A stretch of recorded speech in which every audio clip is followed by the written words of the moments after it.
Պարտության մյուս գործոններից մեկը սուտն էր։ Մեր դեպքում պատերազմի վատ հետևանքների, շոկի պատճառն էր սուտը։ Երկրորդ նախագահն ասում է ամեն օր նահանջել է բանակը, բայց Նիկոլ արծրունները այստեղ տպավորություն էին ստեղծում, թե Գետաշենը հետ ենք բերում։ Ստել են նրանք 44 օր,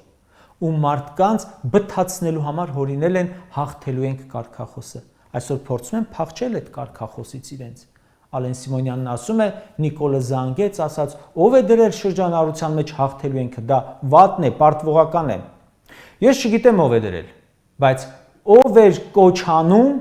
գիտենք բոլորս։ Ձեր սոցցանցերի պրոֆիլները դրանով են։ Ստերի չեմպիոն արծրունը ինչու էր րոպեն 1 դրանով գրառում անում։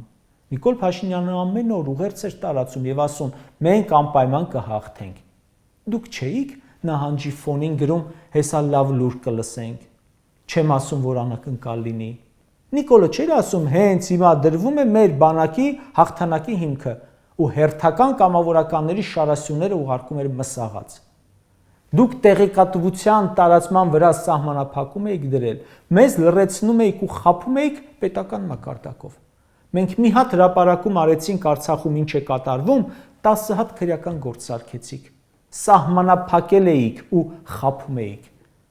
Նախագահ Քոչյանը նշում է,